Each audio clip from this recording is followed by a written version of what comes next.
Hello, hello, hello, hello. Happy New Year. It is well into almost the second week of the new year, but we haven't done a This Week in WordPress since 2025 arrived. So Happy New Year.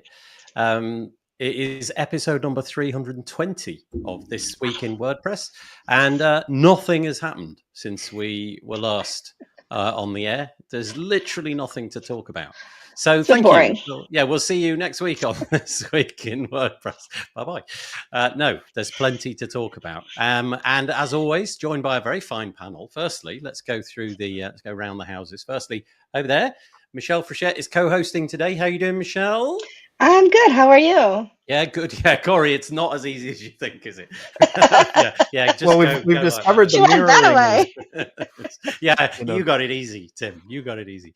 Yeah, I'm good, thank you. How are you? How was your New Year, Christmassy things?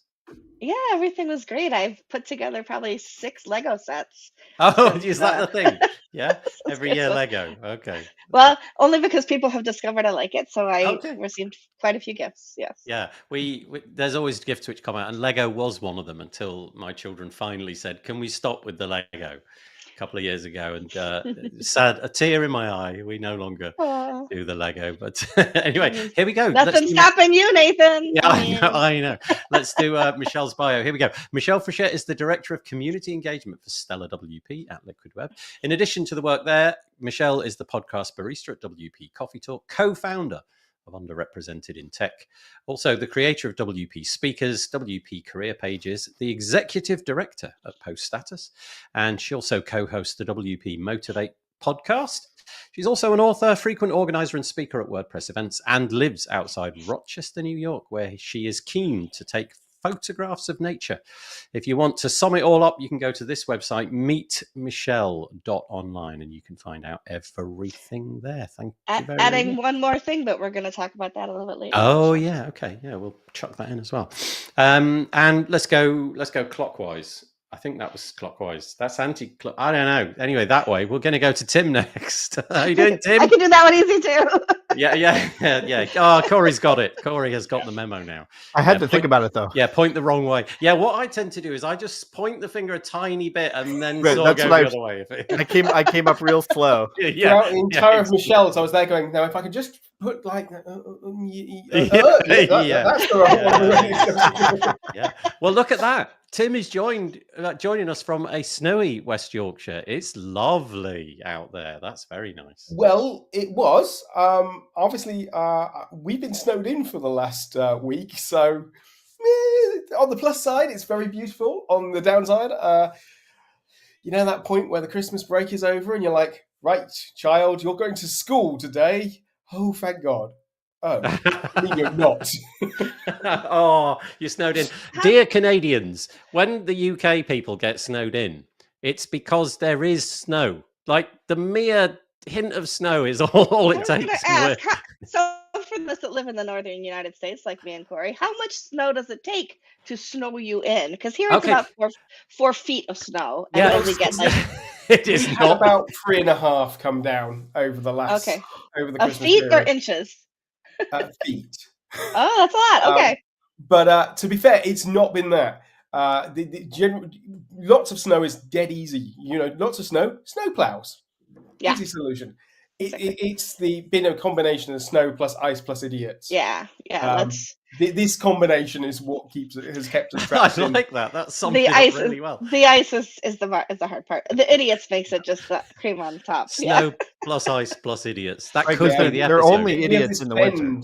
And obviously, you've got to go slightly up the hill, bend on the hill, and come slightly down. So where did the person park their car? Right on the edge coming down. Yeah. I went past it the other day, and it's just dent. It must have been hit a half a dozen times. I'll tell you what the problem as well, Michelle, is because snow is now a thing that's not really a feature of our lives in the UK. When I was a kid, it really was reliably going to snow every year, but now it's not. So I think the investment from a government point of view, it must be one of those decisions like, is it worth it? Is it not worth it? Is it worth? So there's no investment for that kind of infrastructure. So when it does happen, everything falls to pieces. But they'd get accused of wasting money if they spent it and we had a summer where there was no snow. So there you go. That's my political analysis for the whole of 2025. What's that? You just said summer with no snow. Oh, yeah, well, we have. Yeah, I'm not well. Let's let Tim do his bio, because there's no way that I'm doing this. Tim, what am I even going to introduce this, or are you just going to do it? No, well, the whole idea is that you're meant to do it. No, there's no way I'm singing. There's the fun in this. The whole idea. All right. The only reason I come on the show. Right. Okay. All right. Make you sing and do silly things. Okay, I will do it, but I want everybody I've to danced know that, on your show, Nathan. yeah, this is all right. I'm sucking it up. So Tim wants me to sing his bio in the style of, what's that thing called? A sea shanty. So in this, you can go for the Wellerman, which is Oh. Damn. Okay, here we go. Right. Apologies to everybody with functioning ears. There once was a man from Yorkshire land who sailed WordPress with a steady hand. Snow comes down, but he's snug inside. Tim Nash. I can't do that bit. timnash.co.uk. On his online guide, sometimes it gets an update, not nearly often enough. Oh, Tim comes to keep your site safe, secure from hacks. He will do site reviews if you pay him lots of dosh. On WP Builds, he shares insights and makes Nathan sing very silly songs. It is the lowest point of my life. To be clear, I will say too. I did send him a sound wave with me singing it, so he knows it's a very bad idea. Yeah. I think you and I are on an equal footing. No, I am joking. That was a lot of fun. Thank you very much. We like two things though. Yeah. One, you have a lovely voice, Nathan. But two, don't quit your day job. No, thank you. You're right. No, I think that's fair. I never was going to be a singer. I'm awfully good at singing in the bath, but I'm also awfully good at receiving horrible comments from all members of the family. You have a lovely voice. Yeah, well, thank you. Appreciate it. Well, that was fun. Thank you so much. Corey wants me to do his bio. How are you going to follow that up? In the theme of mime. I have to mime it. No, I don't. I'm just going to read Corey's. How are you doing, Corey? Because it's 6 letters. Did you notice that as soon as Nathan started singing, we all did this? Yeah, tied. Which is like the body language of like you're covering your mouth in embarrassment, right? Yeah, it was almost like you were all going to all vomit. 3 of us took a sip. The key though was that did you actually take a sip? Because I just held it up. If it was in my mouth and it went wrong, it can go. I did actually take a sip. Never let it be said that I don't cause vomit. Right, here we go. Corey Maass, founder, creator of OMG IMG, wearer of Yorkshire t-shirts, and a WordPress freelance developer. Look at that. It says Yorkshire tea. It's nearly there, Yorkshire tea. So that means that 3 of us are kind of adjacent to Yorkshire. I'm in Yorkshire, Tim's in Yorkshire. Corey wants to be in Yorkshire, and there's only Michelle, and she's in Yorkshire is in my Yorkshire. Look at you. Anyway, I've got to get to the comments because we've had loads coming in. I really appreciate it. Anybody who's given us a comment, really appreciate that. If you want to do that, by the way, the quickest way to do that is to go here. Go to wpbuilds.com/live. This was the perfect moment for Corey to start pointing, but he missed that cue. Look, yeah, he's smiling. That'll do. Yeah. wpbuilds.com/live. Leave us a comment there. Send your friends, relations, and colleagues over there as well. Okay, here we go. Let's see what we've got. We have Taco joining us. He says, hello. Hello, Happy New Year from James. Thank you very much. Cammy reached out to me last week when the show wasn't on to say, where the heck's the show? And so here we are. We're back. Routine change. I'm on a walk outside and it's cold in Seattle. Good to see you all. Can't believe you're watching this whilst you're out on a walk. That's incredible. Thank you so much. Influence WP, hello from Charlotte, North Carolina, where it's 33 degrees. In our degrees, that's a really nice temperature. I'm guessing in yours, it's not too much. Friendly web design. So this will be Dave. Got myself from my wife a Star Wars @ST set for Christmas. Is that not AT? AT? I thought so. My 7-year-old helped me finish it a few days ago. Yeah, I was going to say it was sort of kind of bought for the child, was it, Dave? But it ended up being you going on there. Happy New Year, everybody says. Taco. Tammy Lister's joining us. Good afternoon. We're going to mention your name in a bit, and also Taco a bit later. Peach is joining us. I'm maybe in Spain. I'm not entirely sure, but there you go. Your clock is the wrong way. What clock? My clock. I don't have a clock. When Do I have it? when you were going clockwise versus counterclockwise. Oh, yeah. It was actually the right way, but I think my video is flipped. I'm just sticking with that. Happy New Year, says Marcus from Florida. Patricia's joining us. Thank you very much. Joining Cami on a walk this morning from thousands of miles away. 12 degrees centigrade. We dream of 12 degrees centigrade over here. In the Netherlands, we measure snow in millimeters. Centimeters at best, but it rarely ever happens. Yeah, we're mostly like that. I'm quite amazed that Tim has had 3 feet of snow. Gosh, the comments are just coming in really thick and fast. Send help. Building IKEA. That's great. Send help. Building IKEA stuff. Snow has finally gone from Aberdeen, Scotland. I bought the most basic IKEA thing about 5 days ago. Nah, got it wrong. Like, I was that guy that doesn't read the instructions. I could see from the first picture what this is supposed to look like. You know, when you get like 10 steps in and then you're almost complete and you go, oh, This is damn. backwards. Yeah, in this case, all the shit. Anyway, it doesn't matter. That was amazing. I guess you're talking about the singing. You are a good liar. Thank you very much. Shanti made it worth getting up this morning. Oh, ATST is the 2-legged one. I had one of those. You push the little button at the back and it wasn't Lego. I had the actual toy. It's harder to say though, is it? Like, yeah, it is. Yeah, that's really difficult to say. When I was a kid, I had a Star Wars gun, right? It was about this big, black plastic thing. Star Wars gun. Anyway, not the other day, it was about 2 years ago, I saw it advertised on eBay for $10,000. Oh my. I know. And I thought, that's a bit cheeky, coming around my house, stealing it and advertising it for $10,000. But anyway, I don't have it anymore. It probably just went in the bin, but there you go. I think that's it. Yeah. Okay. Let's start what we're supposed to be doing, which is talking about WordPressy stuff. So first thing to say is I am going to read out the bits and pieces that I've got this week. I am not going to compel anybody on this show to say anything they don't want to say. So guests, just be very clear right from the outset. Don't get involved in stuff that you don't want to get involved with. You know me anyway. I'm not here to put tripwires in your path. But feel free to contribute if you wish to contribute. Gotcha. My job. Yeah, thank you. My job is just to say the things and see what lands. Okay. Right. Firstly, let's do New Year's resolutions. Got nothing to do with WordPress. Sorry. Got any New Year's resolutions? I'm going to go first. For the 10th year in a row, I'm going to write a book this year. I've been highly successful at it for the previous 9 years. I've written no words at all. But this year's going to be different. I'll tell you why I know it's going to be different. Because I signed up for a course on Udemy about how to write a book. Oh. And that's all. It's honestly, it's like prevarication. You know, when you buy the tool because you think the tool is going to make you better at something. It was just no. And I didn't even. The question is, what kind of book? Oh, now I couldn't possibly reveal that. No, fiction, sexy YA, children's fiction.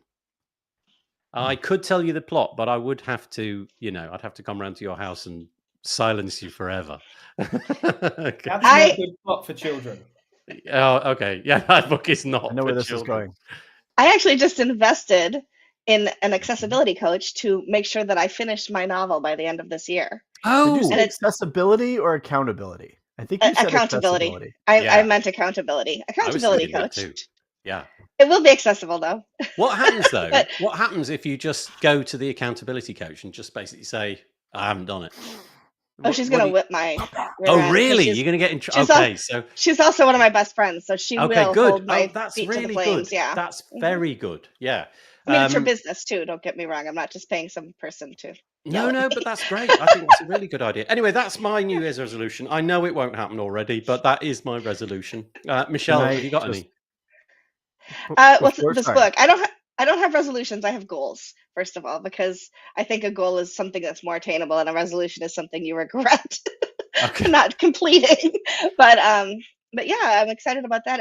And you should, if I get selected to speak at WordCamp Europe this year, then you should come to my session because it's about how to turn your blog into a book, which is what I did before. So I do have a book that's been published.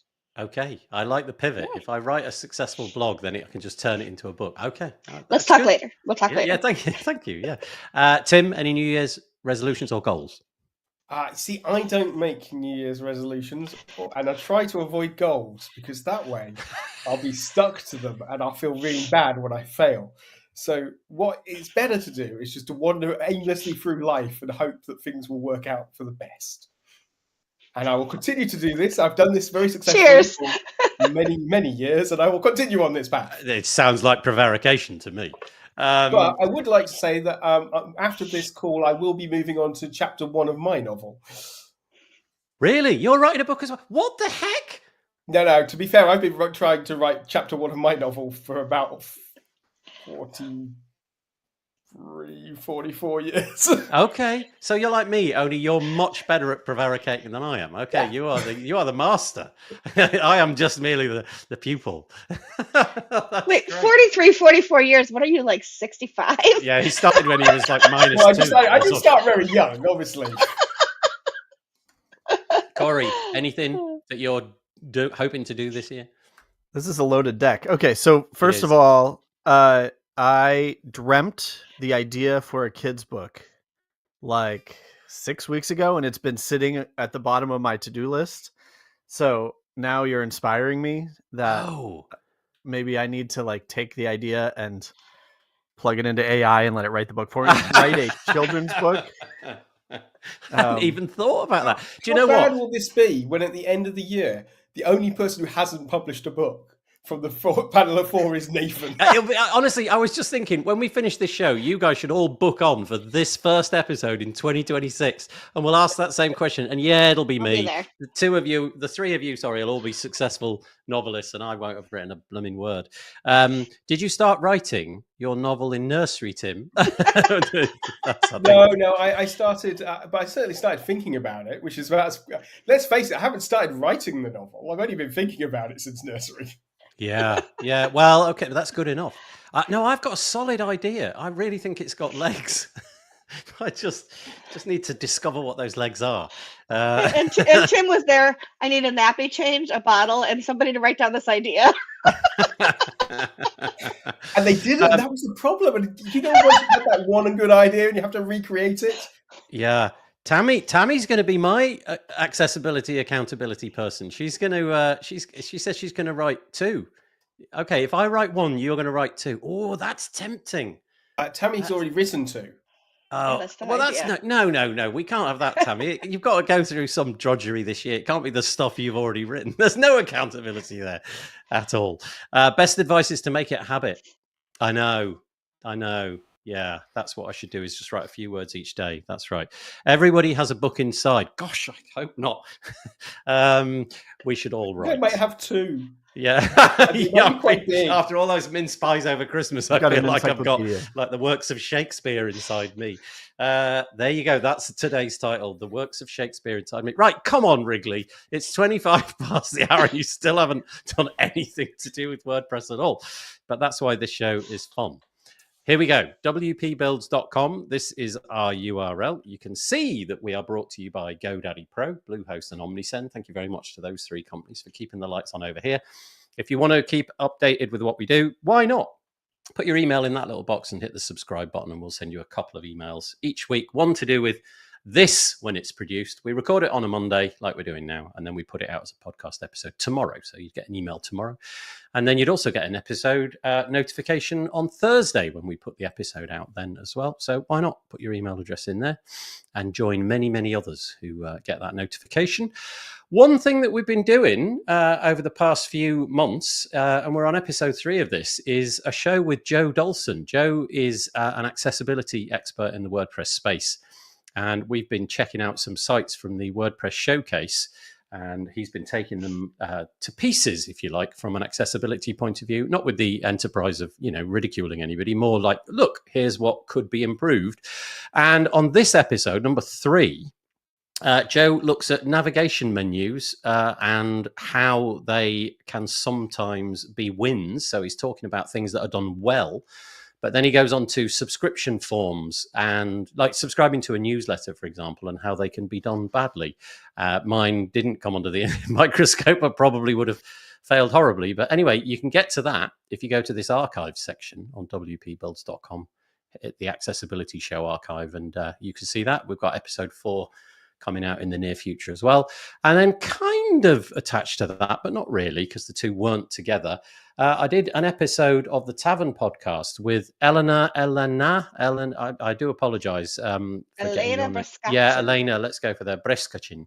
And Elena, thank you, Michelle, by the way, has been blind, 100% blind since birth. And we have a really, honestly, profoundly interesting conversation about what it is like for a person who has never been able to see, how they manage to navigate the web.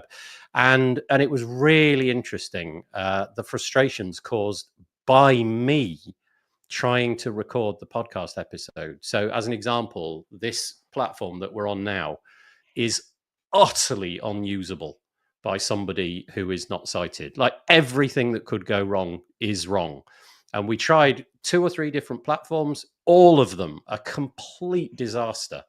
And then eventually we found one which worked, and so we recorded it on that. But it was a real eye opener to me about how my expectation that if you just send somebody a link, everything's going to be fine. But of course, that wasn't the case. But go and have a listen, talking about the challenges and the solutions. And actually, Elena is very positive about the block editor, which Joe was kind of surprised about when I told him. He's often meets people who find the block editor from an accessibility point of view really difficult, but Elena has a load of reasons why she likes it. So go check that out. I'd appreciate that. And then last but by no means least, I kind of couldn't find this episode. It was episode number 404. I know, I had to get it in there. But eventually I did find it. It was found. And we're talking about building blocks with Alan Fuller. So go and check that out. You can find that in the archive. This one, WP Builds. All right. Okay. Just to check, Nathan, is 410 going to be the last episode? Oh, you are good. Yeah. That's probably There's no more after that. That's the absolute ceiling. Now I want to get to at least 1,999. Maybe I'll call it a day then. How's that sound? Yeah. 410. I like it. Right, moving on. Here we go. WordPress 6.8 release squad has been announced. In case you didn't know, WordPress is created by largely volunteers. We'll get onto that subject in just a moment, whether people are seconded to do that or not.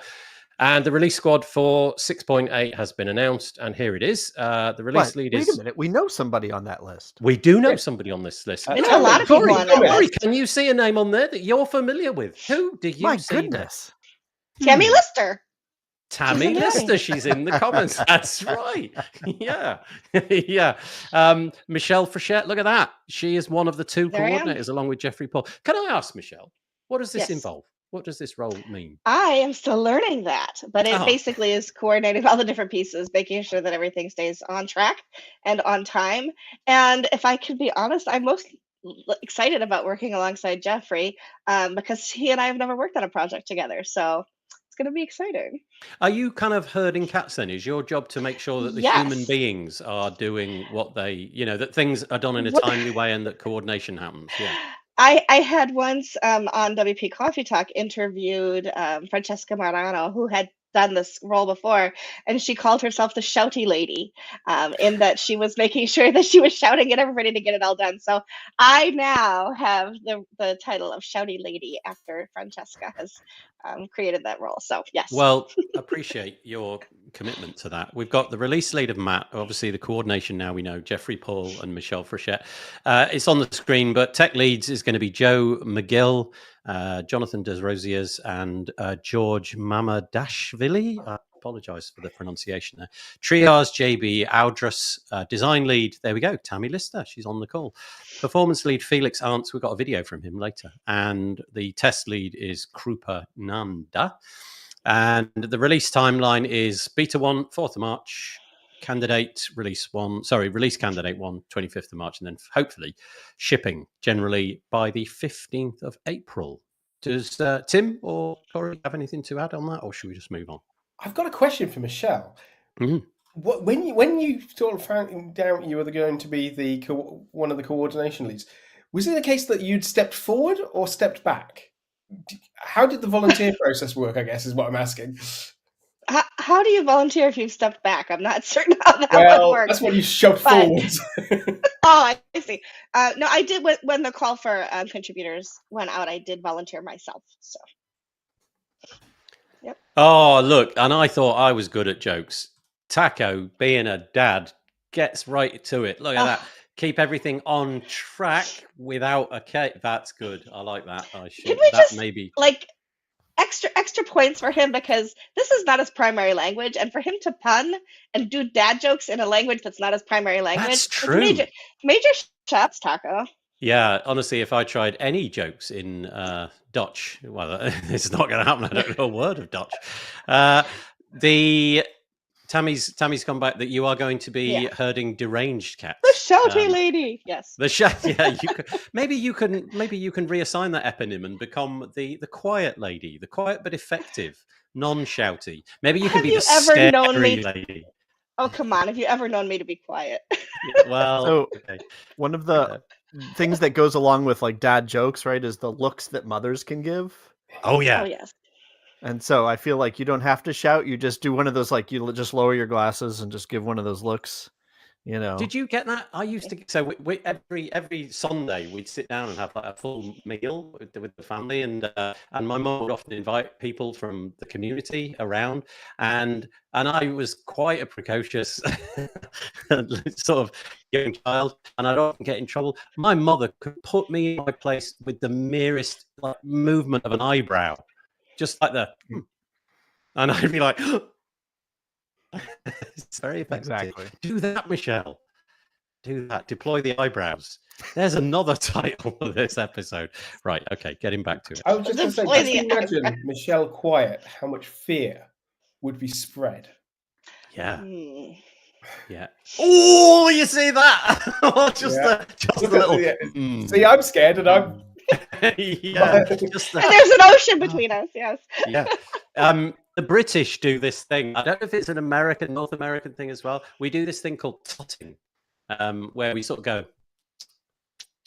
And totting can be enormously powerful. Tisk, just tisk. like a tiny shake of the head. Tisk, yes. Mm-hmm. The tot bomb, as Armando Iannucci calls it. Yeah, Corey's got it. Eyebrow coordinator, says Tammy. Okie doke. Right, anyway, there's your lead. I should get to the salon. There's your lead. Yeah, get to the salon. Here we go. And aligned to that, that was the lead for that was the team for 6.8. However, we also have hosting and theme reps that have been announced for 2025. This is a post on the WP Tavern, which, by the way, genuine bit of water coming out of the eyes here. Jolsner, who has been writing for the Tavern for a while. Michelle, did you tweet me? Was it? I think it was you that tweeted me to say that Jolsner has tweeted, I think, to say that they're giving up that role. This is news to me. Yeah. No, maybe it wasn't you. I can't remember who sent it. Anyway, somebody did. And so I would just like to say thank you to Jolsner for stepping in. Obviously, when Sarah Gooding stepped down after Justin, we had a vacuum for quite a while. Jolsner filled that gap admirably, I think, for the last few months. But the Tavern is going to sort of, I guess, go cold for a bit. I don't know what's going to happen to it. But keep your eye on this tab, because I'll be hopefully still doing the podcast episodes. We'll talk about that. We did do already. But Jolsner's one of the last pieces is the team, the hosting and theme reps. And here's the names: Alexandru Cosmin, Ganga Kafle, Shiva Shankar Bhatta. Apologies for butchering any name. The theme hosting reps are going to be Zune and Lucas Radka. So thank you to them for their work as well. Anything on those? No. Okay. Is Nathan's audio garbled for anybody besides me? Okay. Oh, really? A little bit of roboting going on. Yeah. Oh, okay. Okay. Let me try a couple of things. Let me remove a couple of things on my end that might be chewing up my CPU. Is that any better? Yes, absolutely. Oh, interesting. Okay, let's see how we go. Apologies. Please just interrupt me and tell me, because I can always refresh and come back, and you can always, have fun while the cat's away or whatever that expression is. Okay, here we go. Here's the stuff that that's going to be sort of causing controversy this week that I mentioned earlier. You may or may not want to contribute to. Here's number one. This is a post from automatic.com. This happened on the 9th, so just a few days ago, 4 days ago. It's entitled Aligning Automatic Sponsored Contributions to WordPress. If you were to look at a graph which comes out each year, I think Joost de Valk is the person that typically puts the graph together, or at least that's where I'm colliding with it. There's sort of like these circles, and those circles represent the amount of hours that different companies in the WordPress space have contributed to the WordPress project. Usually Automatic is by far the largest of those circles, and then you get things like Yoast and various other people as well as other companies as well. However, that is being pivoted. Automatic in this piece are saying that because of the ongoing legal dispute with WP Engine, it has been decided, and I'll quote, to recalibrate and ensure our efforts are impactful as possible. Automatic will reduce its sponsored contributions to the WordPress project. This is not a step we take lightly. It is a moment to regroup, rethink, and strategically plan how automaticians can contributing in ways that secure the future of WordPress for generations to come. Automaticians who contributed to core will instead focus on, and I think this is the most interesting bit, on for-profit projects within Automatic, such as .com, Pressable, VIP, Jetpack, and WooCommerce.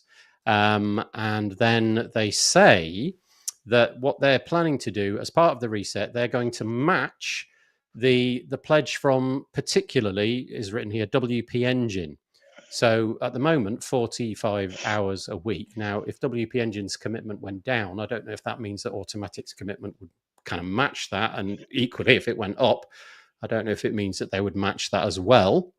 And yeah, so this was obviously a fairly big shift. And it does make you question if such a giant contributor to the project has decided to step out of contributing to the code base for core, and everything's going to be now focused on the bits and pieces around it, the for-profit stuff, what impact that will have. And I offer it up to you if you want to talk, and if not, I will move on to the next bit. I think it's not utterly surprising. I think this was something that could have been, that was being predicted as a part of larger stuff that was going on. As always, there are much better ways to communicate stuff. And even in this is the nice version of some of the stuff we've seen in the last week. But even this makes very little sense from an outside perspective. And you've got to be sitting there going, if you're an automatician who, is sponsored to work on WordPress core, or were, it must be really worrying internally. I'm hoping that there's lots of internal communication going on, encouraging people and saying, don't worry, we'll sort this, it all gets better, etc. But if that's your job, if you're like somebody who's internal there, especially if you've gone through several rounds of these various offers where they've been said, look, if you don't agree with us, leave. And not everybody can do that. Not everybody can just leave. So then for a lot of the people there, they're just going to have to put their heads down and want to not to be seen by anybody, I suspect. So I feel very sorry for the automaticians who are stuck in the middle. But Right. So what you're saying is that there's obviously automaticians who've taken on a job where for many, many years they'll have been doing work that now they've got like kind of a new job description, basically, and they've got to do something which they weren't necessarily doing before. I see. And quite a lot of these people will not. I mean, they're all, particularly the development team, developers at Automatic are very talented individuals who obviously can change their hands at things. But if your job's been working on WordPress core, that is a very different place to a lot of the places that they're now being told they're going to be potentially reassigned to. And obviously, this is just an external communication that has been put out into the wider world, what impact it might actually have. But given you've got I forgot, oh no, I feel really bad. I've forgotten the name of the lady who took on the role as the executive director of WordPress.org, Mary Hubbard. Yes.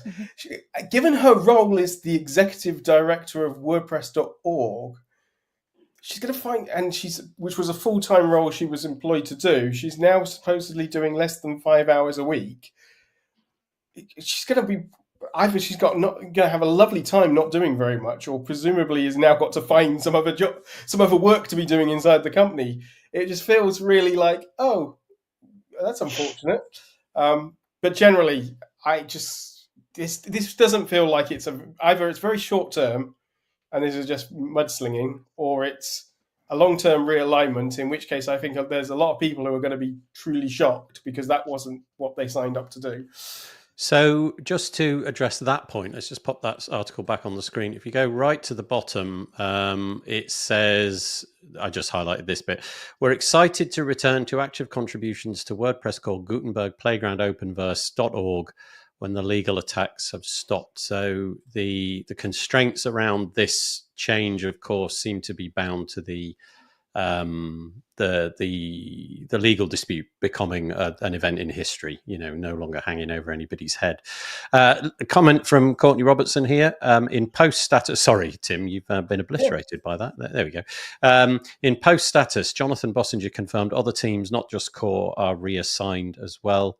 He will be dev education on internal projects. Right. So Jonathan's job was to do the public-facing learn materials. I don't know if that encapsulates all that he did, but I saw him doing that. And now it's going internal by the looks of that, on internal projects. So education, but turned towards the people on the inside. Okay. Anybody else? Michelle or Corey, or shall we move on?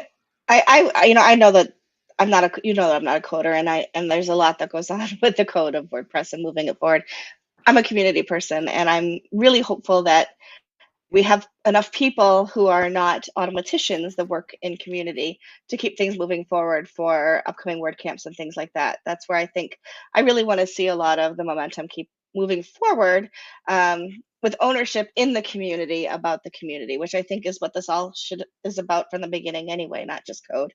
So there have been people who have been reassigned within Automatic who have reached out to me to say, if people ask about this, can we send them to you to give answers about things that you're working on? And I'm not going to go in depth on some of that, but yes, right, there are those of us who continue to work in the community, who are sponsored by other companies, who work within other companies, who will keep doing the best that we can to help keep things moving forward as well. It will be interesting to see, though, if the number of hours, so because Automatic was that biggest piece of the pie, if you like, I honestly don't know if I always saw it as like there was just a bunch of circles next to each other. So you never got that kind of pie chart bit, but I imagine that the Automatic piece of the pie was pretty big. It will be interesting to see. Let's imagine a scenario in which this lawsuit goes on and on and on and just keeps going for months and months and months. It will be interesting to see if your 6.8 is, well, let's say has less of the things that were intended to be shipped. If we were to look at the roadmap several months ago, will it have less things in it? I'm imagining the answer is going to be yes, because those hours that would have been put into it will be different. Tammy's just making the point, though, that it is important to note core and work is still going on. I should also point out that the hours that, here we go, I'll just pop this on the screen again, that it says here, these hours, so the remaining hours that Automatic will be putting in will likely go towards security and critical updates, which is, I think, an interesting thing. So, if something comes up, hopefully that will get addressed. If some new vulnerability crops up that's unheard of, that will be one of the things that the automaticians will be assigned to doing. Imran Web Squadron saying, how do they qualify hours spent? I've logged in every day to their Slack since the end of September. I have done audio for some of their videos. There's, and it's truncated on the screen, but I can see it here. There's no clarity on how they record hours contributed. Log into your WordPress.org account and adjust the number of hours and what teams you're contributing to. It's all coming from your profile and how you report your hours. Okay, thank you, Michelle. That's good to know. And can I just say, too, that there are a number of companies. It isn't just one or two companies. I am so grateful. I just want to say this publicly. So grateful to Stellar WP and Liquid Web for affording me the time within my work week to continue to work on community and things that I do within the community. And my company is not the only company doing those things. And I'm not the only person within Liquid Web doing those things. So other companies are doing what we're doing and trying the best we can to keep community and code and everything moving forward as well. Let's just go to Courtney again, Courtney Robertson. There was a post in the communities team site that there will be folks stepping up, such as Timmy, to keep events going. I'm struggling to keep up with the comments that are coming in, but if I see any more that I wish to put up, I will. Corey, Michelle, Tim, Corey? Yeah, I don't know if it's devil's advocate or a little bit of a different take or something, but I hadn't seen the, like, you know, as soon as the lawsuits end, we'll go back to normal. I'd kind of hoped that this would actually become the norm, which is, I think, going to get me booed. But Automatic, from an outside perspective, has felt like for a long time, I'll just say, people in and around Automatic have sort of lorded this over the rest of the community and used it as justification for, well, we're going to make these priorities for every release, and we are better than every other company, and we are sort of holier than thou because of the hours contributed. And so, and this idea that Automatic is somehow better than the other capitalist corporate entities in the space. And if their contribution becomes even with everybody else's, then that argument kind of goes away. And to me, there's people have said in Twitter and in conversations and whatnot, like, Automatic is a company. Like, there's a lot of discussion going on and big voices screaming loud about, the evil of this corporation and that corporation, and a lot of people rebutting, like, Automatic's a company too. And so to me, this kind of draws an underline of that, of like, Automatic is just another company. And again, people will disagree with that. Every company is a little different, but if they are just another company in the space, I think that's actually better. Cause like that article says, though they're kind of making the opposite point, like, this levels the playing field a bit. Interesting. Okay. Tim, I think, did you want to say something that sounded like you were? I sort of was going to make a point that was sort of similar to Corey's, which is that the reduction down in hours, while initially will hurt, as Michelle said, people will step up. And as a project, it could be very positive because there has been this massive imbalance. That said, if that only works if there is, when Corey said, well, we're delivering this feature because we've got all these hours supported. We as long as we don't end up in a scenario where features cannot be delivered because they've been roadblocked by people saying no, but we're not going to work on that, and we're not going to work at all. We're just going to do these updates, and we're going to stop any progress being made on anything that doesn't support our goals. If we can get past that sort of stage, and we can have a stage where we actually have a collaboration across multiple contributors, and there isn't this giant sort of just gravity that Automatic would have when it has so many people contributing, it naturally draws all the tickets towards it. It draws its features into the WordPress sort of project. So this might be a really positive step, but it has to come with undoing of some chains regarding leadership and control of the project.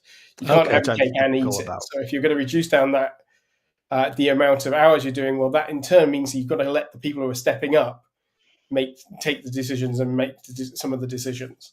Okay, right. Yeah, that's an interesting point. I hadn't thought of that. Tammy Lister says one thing, please keep reporting bugs, raising issues. Tracking GitHub is still open for the release as it's happening.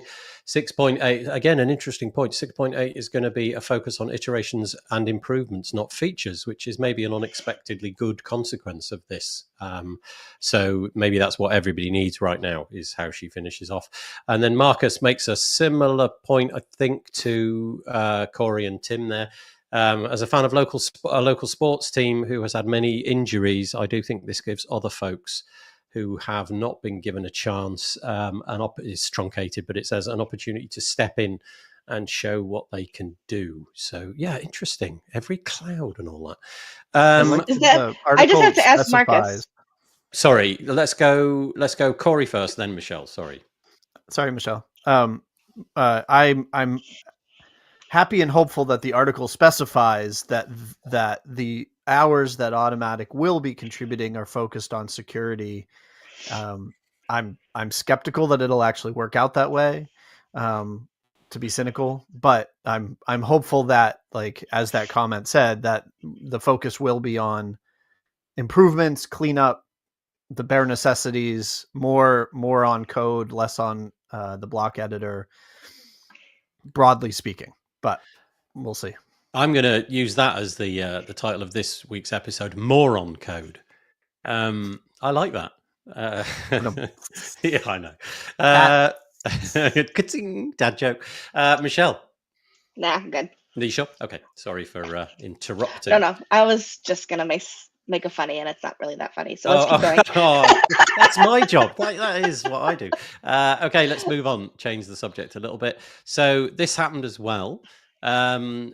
This is on the repository. So Ray Morey writes, Molenweg shuts down WordPress sustainability team, igniting backlash. And the sustainability team, which you can see, well, some members thereof, I think this is WordCamp Europe, it looks like, by the stuff in the background. It's happened. This team was disbanded by Matt Molenweg in the chat, in the Slack, probably about a week ago, I feel it was now, something like that, announced in the WordPress Slack on Wednesday that he was stepping down that's a bit of context which doesn't really matter. Anyway, the long and the short of all of this is that team was shut down, and I don't know if anybody was aware that was going to happen. So that team just got shut down fairly swiftly. And the people who had been contributing to that team obviously had an opinion on all of that. Anything on that, Michelle, Corey, Tim?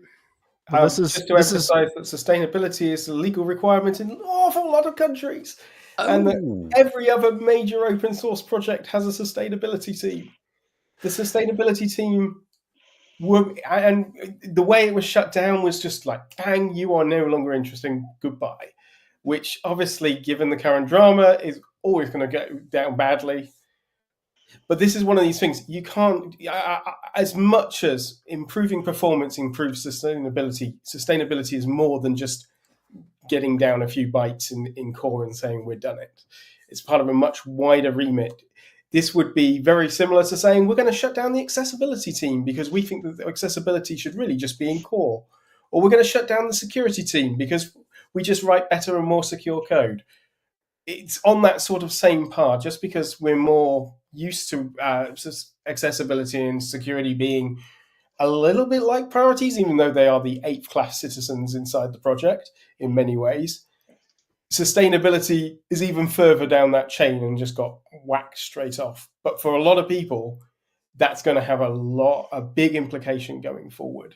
And come when they're starting to look at when agencies and when these really big projects that are prestige ones that we really want on WordPress, when they're going to start asking questions, and they're going to go to places like WordPress VIP or to one of the bigger agencies and start talking about sustainability, and they're going to struggle to have answers because because we've cut that team away. So it seems very short-sighted. And obviously the mannerism of how it got shut down was just, we're here now, aren't we? Cynically, this was going to be my response to your comment about people's roles changing in automatic, as I was going to be like, look at that other article. The likelihood is that things are just going to get shut down worryingly, potentially willy-nilly, based on somebody's whim. And I feel bad for people who are bearing the brunt of that. I did a podcast episode with one of the people that you can you see on the screen here.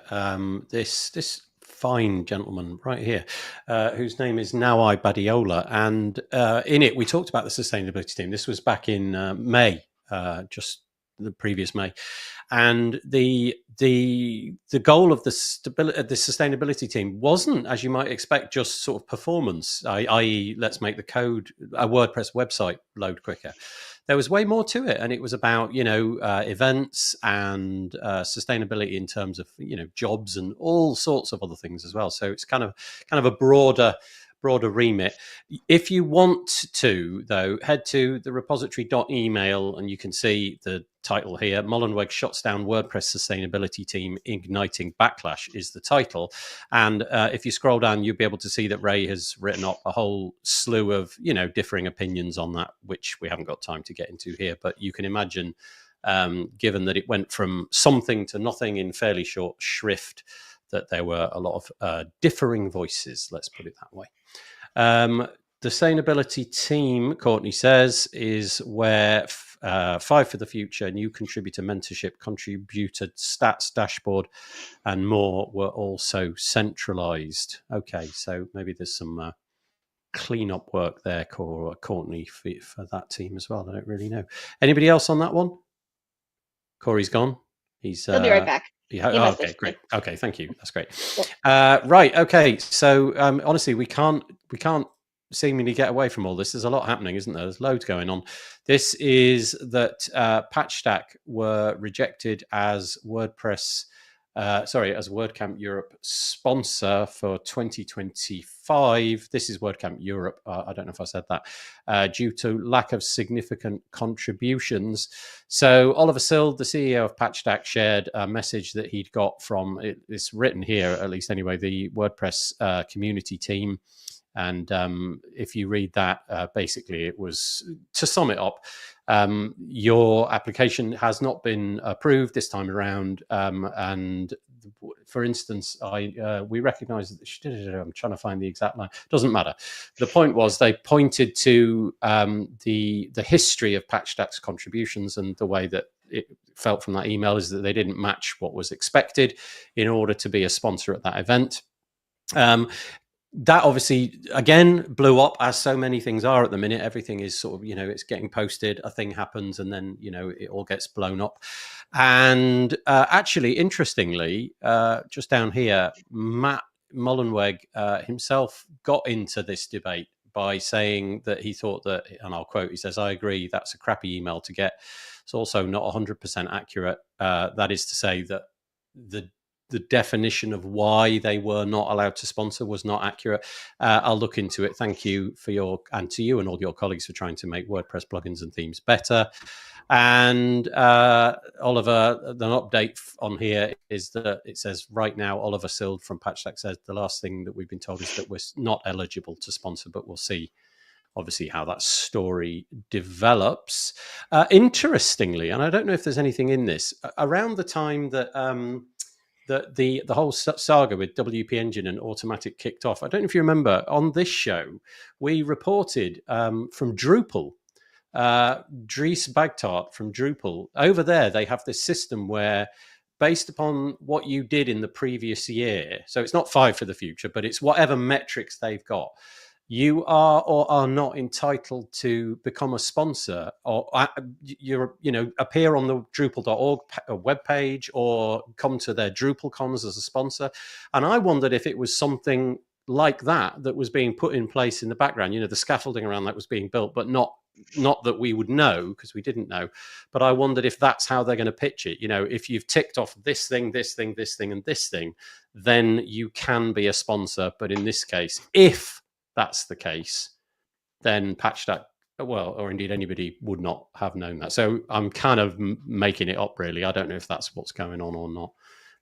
Tim's sort of nodding his head. Maybe that's it. Well, no, I was just nodding my head in sort of like that whole the way that Drupal does it is very transparent, very open, right, and comes through the fire of doing lots of silly mistakes with their community events.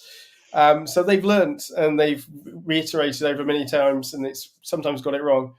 But the key word to that is transparent. They're very clear about what the requirements are, how you gain those requirements.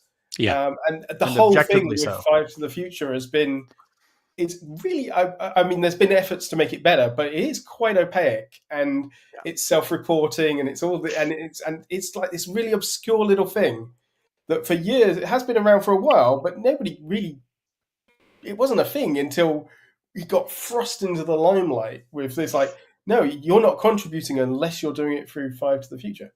As a business owner, I have sponsored a WordCamp with my tiny little business. I am not subscribed to 5 to the future. Does that mean I will no longer be allowed to sponsor WordCamps? Do I not contribute? Have I not contributed enough in the past historically, enough to qualify? These are all... Does it bother you? Did you get your money's worth out of sponsoring?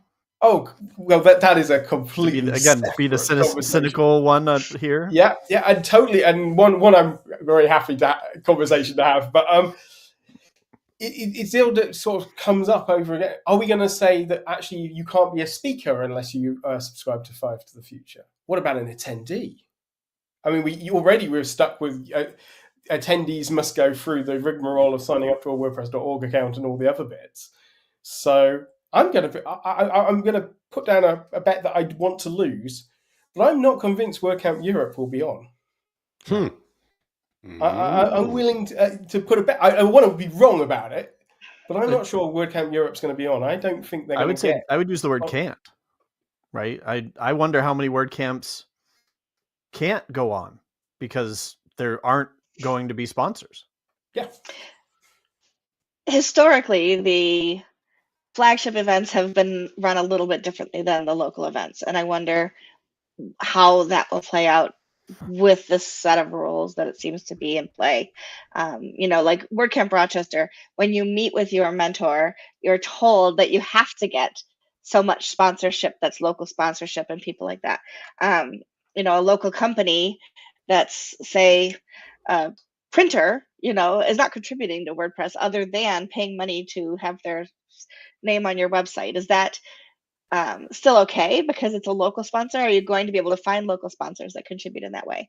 And so I would argue that it's probably still going to be a little bit of a different set of rules for local camps or regional camps versus the flagship events.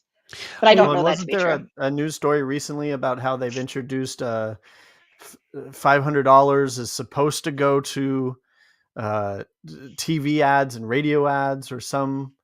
Am I the only one that remembers this? I don't remember that one. No. So that was money from WordPress itself. That was money from could WordPress be earmarked Central. For those things. Yeah, I think that was $400. Which is different.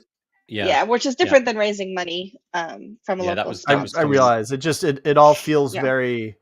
It feels like Tim alluded to. It feels like there's some mistakes being made, and there's a bit of splashing around trying to figure out how to make all this stuff work. How do we, what is sponsorship? What are the rules around sponsorship? And then also like the inverse, how do we get sponsors? How do we get local sponsors? And just none of it seems like it's landing quite right. Okay, and Taco Verdonshot, just fully cementing his credentials here as a brilliant, just got the full dad joke thing going on. And like Michelle says, to be able to do it in a second language is pretty incredible. Word can't. Like it. Word can't. Nah. WordCamp Europe will happen. He's sure. Brilliant. Well done. Is that printer contributing by sponsoring? I heard sponsorship is marketing, not contribution. I hope you're wrong, says Steve Mosby. Sorry, the previous one was Marcus Burnett. Mm-hmm. And all right, that is it. All of these articles are just painting a picture of a WordPress ecosystem that we just don't recognize. It's very different. We've been used to literally decades of it evolving slowly over time and things just morphing at a fairly pedestrian rate so that you can keep up with what's going on. And now we're in a period of very rapid flux, and so it's all kind of hitting all at once. And so it definitely is interesting, should we say? And we seem to be making lots of big decisions happening off the back of things, in the press for what have you. So and one more comment about the patch stack thing. I think we're with what's it called, press conf now. Yeah, which you've reported on previously. Yeah, we did. Yeah. And I'm excited to see more unofficial or parallel or whatever the right word is, events that are WordPress related, but not necessarily involved or directly sponsored by or overseen by like the core WordPress ecosystem / universe / whatever you want to call it. I'm excited about that because I'm slightly related is I've been real disappointed.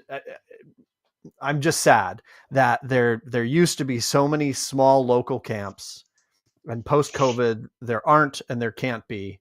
And I'm sad that it feels like a lot of the stuff that we're talking about here is getting in the way of those coming back. I'm hopeful that people will take their own reins and, start putting on their own events, local events, small events, and kind of, because like when I lived in Nashville, there were what were they called? Free camps.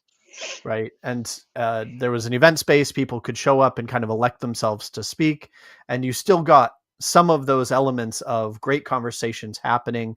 And we were all there together to collaborate, to be part of a community, to, interesting conversations would happen. And I'm really excited for that to happen. And I'm really excited for that to happen without all these hoops that people have to jump through and all these official rules and yeses and nos going on. Be interesting to see, won't it, whether that ecosystem of events outside of WordCamp Central occurs. Let's see.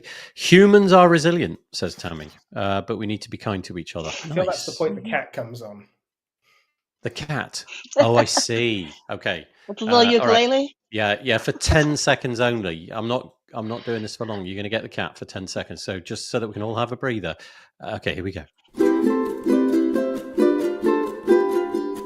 And this is all I could cope with. 1.5 seconds. Oh, so sorry. Sorry, poor cat. And there's goats as well, but we never got to the goats. Oh, sheep. No. There's goats out there. Yeah, you can follow them. Is that what that dot is? No. Hashtag behind Tim. Right. Okay. Let's move on. So this is an interesting piece of news, and it's not actually news in that it's not new. So you might regard it as stale, but it fell at just that moment where we went off air just before Christmas. So we never quite got it, but I think it was like mid to late December. WP Community Collective .com. The article is entitled "The WP Community Collective Announces Formal Non-Profit Incorporation." Now, honestly, the amount that I know about non-profits and incorporation in the US can be written on a grain of rice in a biro. So hopefully Michelle can help us out here. But it says, we're thrilled to announce a significant milestone in the evolution of the WP Community Collective. On the 13th of November 2024, we officially incorporated as a California membership non-profit for mutual benefit, launching an exciting new chapter in our commitment to supporting people and projects that comprise the communities of WordPress and the open source software. WPCC, that's the acronym, aims to remove the financial and logistical barriers to open source contribution and support the development of projects and initiatives that drive open source forward. And there's a call to get involved if you want to be a part of that. And there's a Slack which has been launched as well, so that you can join up and be a member in that way. And then it goes into here, the structure of what this all means. But I'm going to pause there and just hand it over to Michelle and say, tell us more, Michelle, because I don't really get it. So I don't know how it is in other parts of the world, but in the United States, a nonprofit organization has different oversight, different spending rules and things like that, but they also are not taxed themselves. So they can make purchases without paying sales tax, for example, and contributions made from people within the United States, at least, are not are tax deductible. So, you can't just like give away your entire salary and not be taxed. But because there's of course a million tax codes here.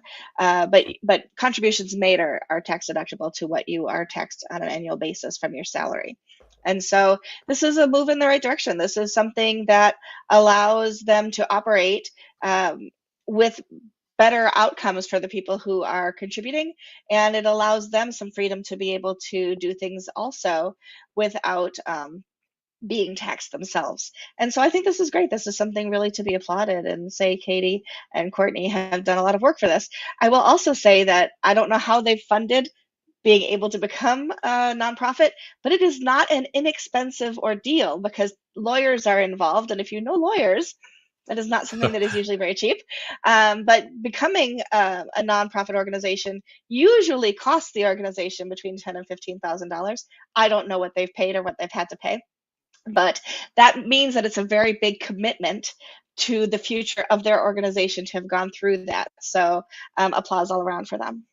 Have I summed it up right if I say that it's almost like an escrow service for if you as a company wish to, but you don't know where you want your endeavors to go, you can pay some money to the WP Community Collective. They will then sort of like act as an escrow holding service, and then they will redistribute that money to willing volunteers and people in the community who wish to be financially remunerated. So in other words, it takes the decision making about where you might want the money to go. You're just sort of, you can hand over some money, and the WPCC in the public, very transparently will say where all of that money is ending up.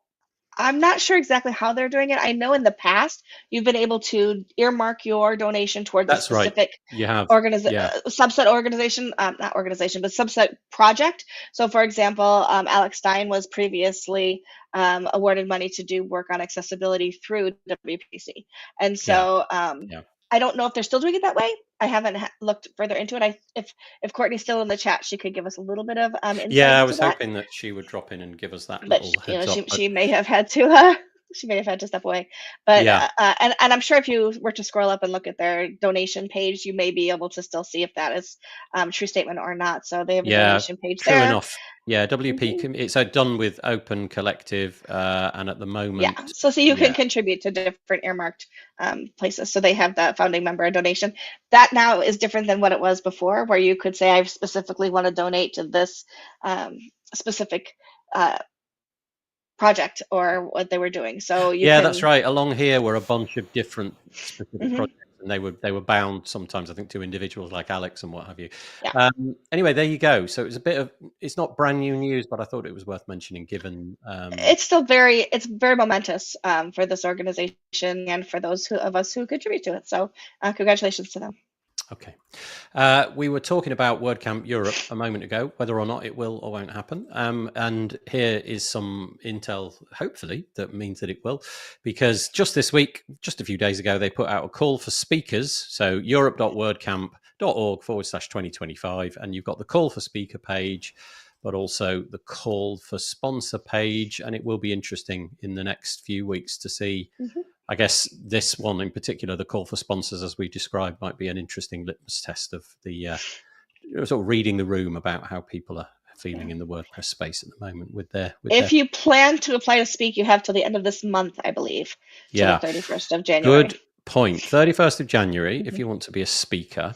And if you would like to be a sponsor, I don't remember that date. It didn't come into my head for some reason. Can't remember. Anyway, you can go to this page and find out. And they've got all the lowdown on what the room will look like and what you're going to get for your money and so on. Okay. Anything to add to that, or shall we move on? Okay, let's move on. So we were talking earlier about how Automatic are sort of making the that's maybe the wrong word, are getting the automaticians to it turn into internal for-profit projects. WordPress.com is one of those, and this came out this week. I thought it was kind of interesting. So Studio, which is a local development environment that is built on the backbone of, I'm pretty sure in saying it's built off the background of Playground, now has the capacity to sync to WordPress.com websites. And again, if we look at what it was saying in the Automatic article, it does sound like there's going to be a push on the .com side to make it look like .org. There's nothing really to say here, apart from the fact that this is now a new thing. If you bind it to your WordPress.com account, you can now develop locally and press the button and sync it up into the WP.com cloud. Anybody got anything to add to that? Probably not. It's a very cool app, actually, on your computer. I've tried to set up XAMPP and MAMP and things in the past with. It's not my bailiwick, for example, to be able to do a lot of those kinds of things that seem to have a lot of steps. This was so easy to deploy, so easy to work with. They've integrated AI back in October. There's a lot of things going on. And if you are interested in learning more, Ian Stewart, who is WP.com product lead, is going to be on Post Status Happiness Hour this Wednesday, and we're going to go a little more in depth on it. So if you're interested in learning more, I invite you to that live stream. There you go. Thank you. That's good. That's nice. Poststatus.com, and you'll be able to find the feed there, I'm sure. There we go. So that's sync. Right, moving on. This is just to say somebody who's often, commenting on this or writing to me on Twitter and things like that is this fine gentleman, Elliot Richmond, and he puts out a lot of YouTube content. This one caught my eye, though. It's a completely free piece of content. I don't think it's got upsells or anything like that. And it's if you're curious about block theme development, hopefully I'm going to be talking to Tammy Lister on a podcast episode, which will come out probably in the next couple of weeks this week about this very subject. But just a bit of a hat tip to Elliot there for putting out really nicely done professional YouTube content, in this case around the theme of block theming and how you might get up and running with that. Again, I don't suppose anybody's got anything to contribute to that. If you do, pipe up now. If not, I'll move on. Alrighty. Plugin that I saw coming out. This is Jono Alderson, and he's got an Edge image plugin. I think this is not new, but it's new to me, and I just thought it was kind of curious and interesting. It puts your images to the edge, as you might very well imagine, and it uses things like Cloudflare, Bunny CDN, and it'll put your images up there, serve them from those edges, and also, if you needed to do any transformation, like resize them and so on. And it's completely free on the WordPress.org repository. Again, probably nothing to add to that, but I just thought it is relatively brand new. I think he did the first release like 5 days ago. Oh, it is brand new. It was me looking at Jono's first plugin. So interesting, but it was me looking at this version number that made me think, well, it can't be brand new then. Has he just been like releasing a version like every 10 minutes or something? He's clearly into Semvar. But it is brand new, and as I say, it's his first plugin. So huge congratulations, because the very first thing to do with a plugin is to ship it.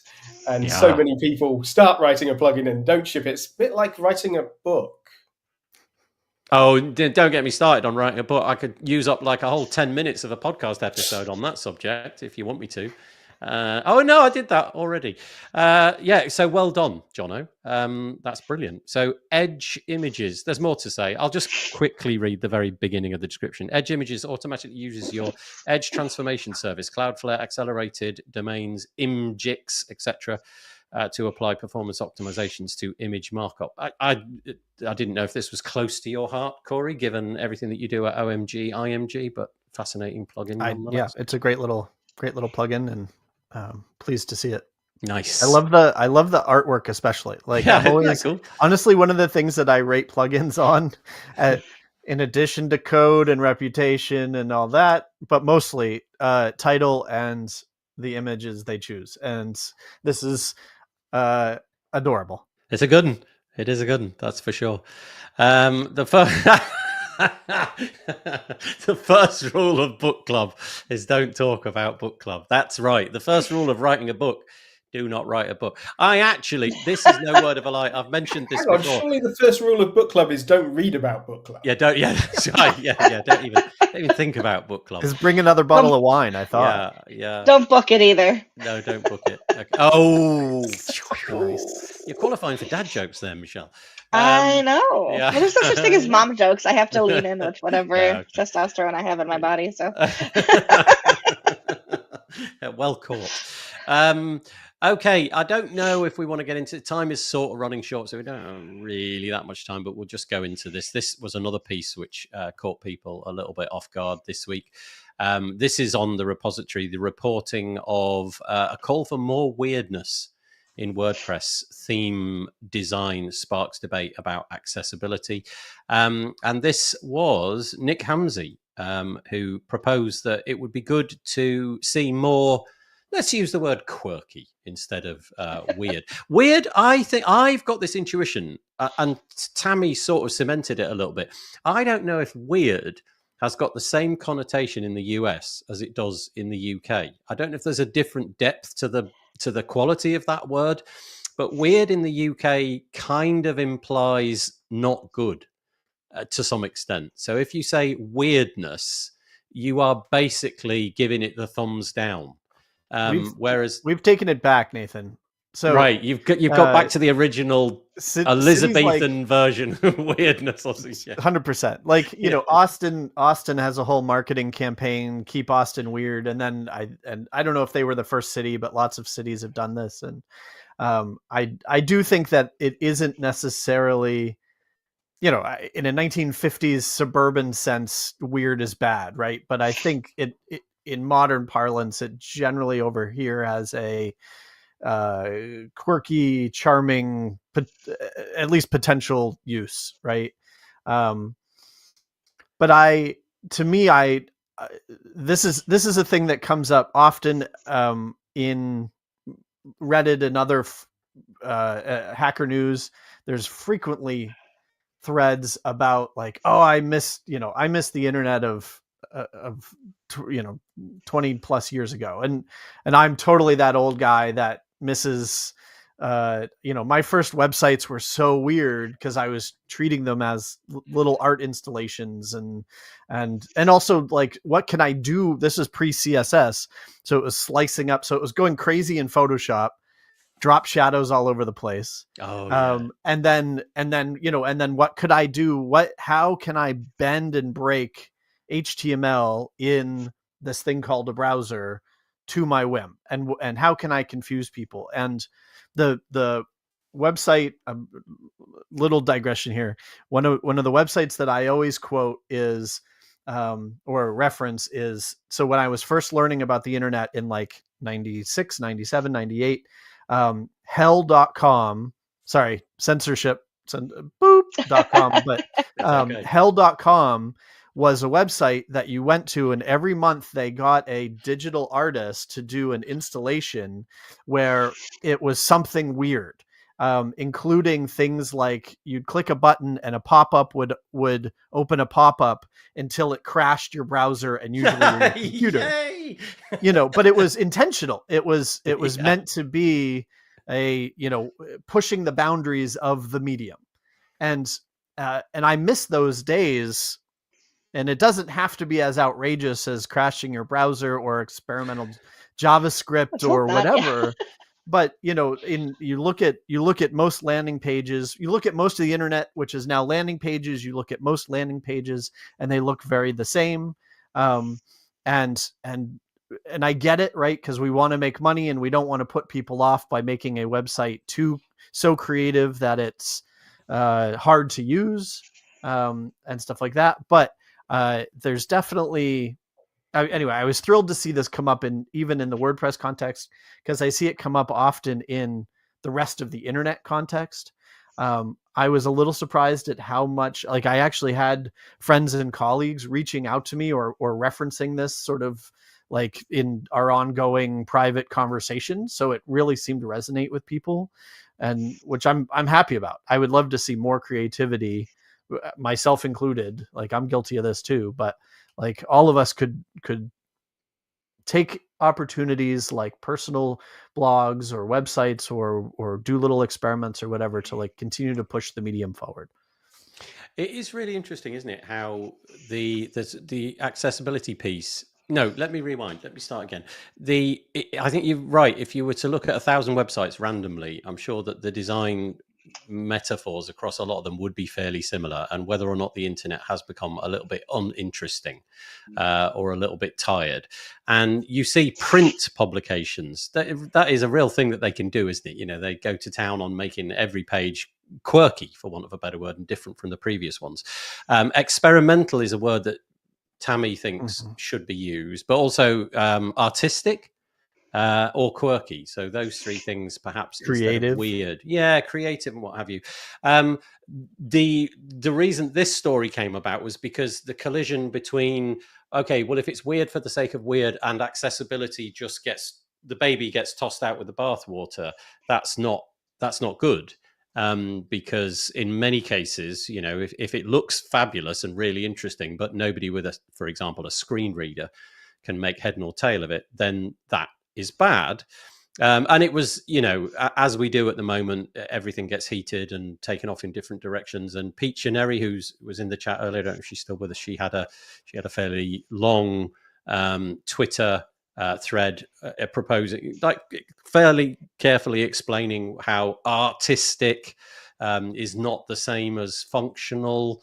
So, you know, a piece of art that you put on a wall and hang on a wall is not the same thing, for example. It's not the same use case as a website and what have you. Anyway, that is all I'm going to say. Tim, Michelle, anything you want to add?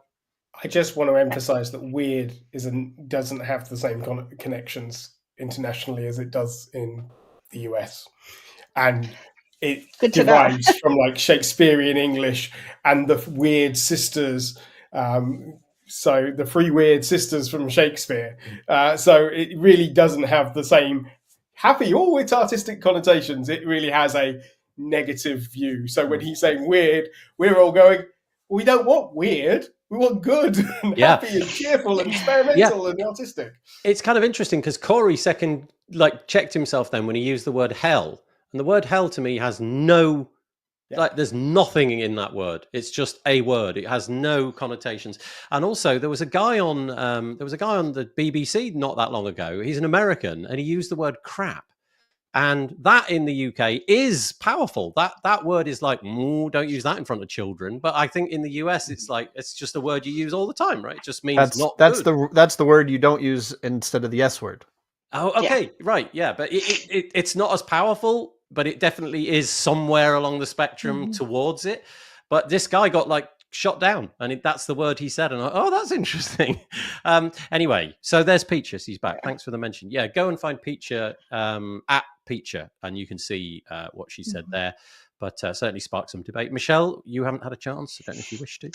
I put it in the chat that I think of the word weird as being several standard deviations outside of the bell curve. Okay, got it. Yeah, thank you. Peacher said it was on Blue Sky, not Twitter. Apologies. Those two things look so similar now. They do. But, I can't tell the difference. But yeah, certainly you're very welcome for mentioning it. The article that we're talking about was on the repository. Call for more weirdness in WordPress themes sparks debate about accessibility. You can read a lot about it. I mean, it got very heated at points. All right, how much time have we got? Not a lot. So very quickly then, I just want to mention AI services. We mentioned Felix Arntz. He's the performance lead for 6.8.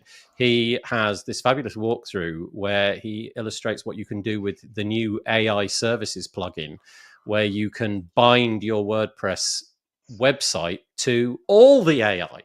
So it's not just ChatGPT. You can select which one you want, and you can ask it to retain a memory so that you can improve things over time. It's just a really interesting walkthrough. It's about 7 minutes long, and it really shows what's coming down the pike inside of WordPress. I apologize, Taco. I said I was going to mention this. I'll do this a little bit more at another moment because we haven't got much time. But if you've been following, Taco has moved from Yoast and he's now working with Yoast Volk and Marika and the team at Progress Planner. Well, in the very near future, they're going to be launching their Pro version It says you can get Pro now. My understanding is for a period of time, I think 99 licenses are going to be for sale at a discounted rate. Perhaps that window has already gone. But if you've heard me talking about what Progress Planner is, we did an episode on WP Builds with Joost de Valk about what it is and how it's kind of gamifying the drudgery of putting a website together and keeping it up to date and making sure that your editors are checking things and making sure that your contributors are putting things in a timely manner. It gamifies it all and makes it an interesting challenge. Well, now they've got a pro version. And you can see the difference here. You get mini courses, you get some challenges, and you get access to their support team as well. So a little plug, and we will, I'm sure, be plugging it on various different channels as well. progressplanner.com/pro. Okay. And also Dave Foy. Sorry, Dave. Again, same thing. Dave Foy, amazing content creator. Like his videos look like TV, basically. He's got a new course called No Stress DNS, where he tries to take on the, let's call it boring work of fiddling with DNS, what it does. I just fill in the DNS fields. I usually just copy and paste them. I have no idea what any of them do. Tim is going to be like, oh, Nathan, how can you? I know, look, shaking his head. Can we just say he missed the opportunity to say DNS also means do not stress? Oh, yeah, he did. I'm going to mention that to him straight away. Is that an acronym in the US? Do not stress, DNS. No, but I mean, I'm a marketer, so I see things like that all the time. I like it. I'll get back to him. I'll tell him. Anyway, it's available. It's not available at the moment, but you can sign up to his list. It's davefoy.com. Or just go Google No Stress DNS, and I'm sure it'll be there for you to have a look at. I mean, it rhymes, so it's still yeah, exactly. Maybe that's what he was going for. Won't mention that, not enough time. Will mention this. Go and just check out easingwizard.com if you fancy making little blue rectangles move from left to right in a sort of easing way. This is your best friend. If you want to ease it in, if you want it to be quint, circ, expo, quart, sine, don't know what any of those mean, but you can do it, and then you can fiddle with the curve and make things. Look at that. How cool is that? It's not that cool, but I really think it's cool. Sad, Nathan. Go build some Legos, Nathan. Just go build some Thank you. Easingwizard.com. Go check that out. This one is worth looking at. I'll come back to it. It's called squish.addy.ie, and it's an image squishing service. It will compress your AVIFs, JPEGs, JPEG XLs, PNGs and WebPs to make them smaller, and it's just right there. You just chuck it in and press the button. And finally, for Tim Nash's delectation, not very long, I'm afraid, Tim, the data breaches of 2024, the best ones. I've highlighted a few. You're weird again. Yeah. Look, they're weird. Weirdest. Does say that. Yeah. Again, anything on here, Tim, that gave you context. joy or fear this year? Pardon? Was there anything on here that gave you, smirkiness?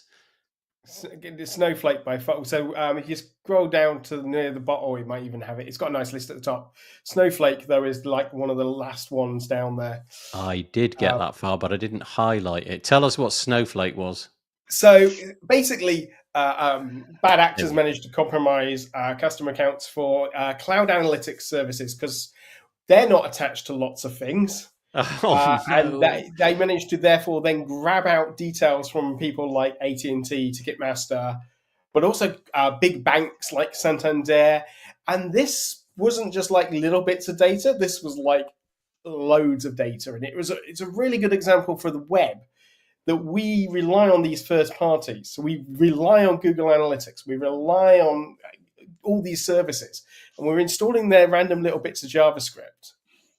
And you have no idea if that site's been compromised. There are ways to tell, but generally most people have no idea. And if you were a bad actor and you were like a state actor, your target isn't going after WordPress sites. Your target is going after Google Analytics. Because once you've managed to compromise that little piece of JavaScript, you have access to everything. And Snowflake was an example of, hello, this is really, really, really bad. And the amount of data they just managed to trawl was immense. There's actually, we're now in 2025, there's been a couple more in the last couple of days. Gravy is an analytics service, also just been compromised. and it's considered to be one of the largest breaches ever. Oh, my Lord. Oh, God, we're starting off 2025 on a good note. Oh, no. The one that I kind of thought was interesting, because it just took me aback a little bit, was the one where they're authorizing you because they kind of keep passport information or something. I can't remember what it was, but essentially they were keeping hold of loads of data. It's the kind of place where you go, if you're, I don't know, you've got to prove that you're a certain age or something like that. So you might upload your passport image or something like that. That service was breached. And I thought, oh my goodness, you've got everybody's age, date of birth, house address, social security number in some cases. And the data breach itself is not really the point. It's what people do with it afterwards, isn't it? All of the, the fake calls that they make to different services to try and, I don't know, cream money out of an account somewhere or other. I don't see it's going to change, Tim, unless you, you get on your Spider-Man suit and get out there, swing through New York City and fix it all. Can you just do that for us? I think in the safe, obviously, it's not going to change, but at least people can start thinking about this and what data are you giving up? And obviously, in the EU and the UK, we have quite strong data privacy laws, and quite often people see them as a barrier and complain about them. And then you really have to point to articles like this and go, are you sure you don't want people to be collecting all this data about you? Are you really sure? And so I really like it when the EFF publishes articles like this, and or does a similar one over here. It's valuable to just give people a bit of a jolt about what data do you share, how much we share accidentally, how much we don't even realize we share. And then next time somebody tells you, oh, think about it's not a problem that Chrome no longer allows you to block ads and pop-ups and other JavaScript links. So it's not too much that you have to now, because of legislation, prove your identity to go on your favorite social media site because a country somewhere has decided that kids under the age of 13 shouldn't be allowed on it. All of these things now are having knock-on effects to your personal security and your livelihood and life. Because if you are got bias, if your entire identity is taken over, for some people, it's really difficult to recover from. Oh boy, yeah, you hear some stories of things which you actually can't believe are true, where people's actual lives are ruined by something. A lot of people watching, but a lot of people in this world will be living on credit. They will be living paycheck to paycheck, nipping into their overdrafts, using their credit cards.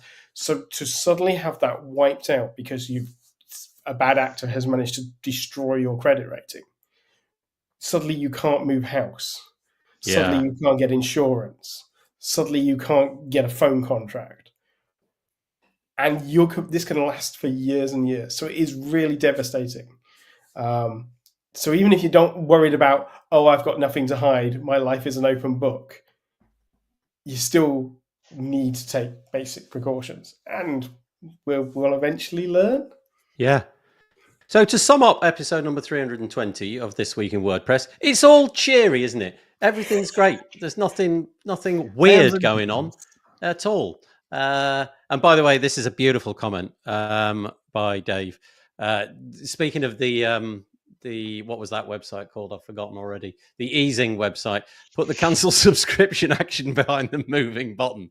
Game changer. I love it. I like that. You're just about to get the button and you just woohoo! Off it goes. Chase the button around the website. I'm a bit worried you're giving people ideas. There's already enough people who struggle to cancel subscriptions. Well, there we go. We've overrun. I apologise for that. And I thank Michelle Frechette. I thank Corey Maass. And I thank Tim Nash I thank Tim Nash for staying the course, even though he made me sing. I don't know I'm ever going to get over that, in all honesty. I won't be showing this episode to my children, that's for sure. But we'll be back. We will. No. We'll be back next week. I'm not entirely remembering who's going to be on, but Michelle, Tim and Corey, thank you so much for joining us. The other thing to say is thank you so much if you made a comment. There was loads of comments today and really appreciate it. Couldn't really keep up, but hopefully you understand that.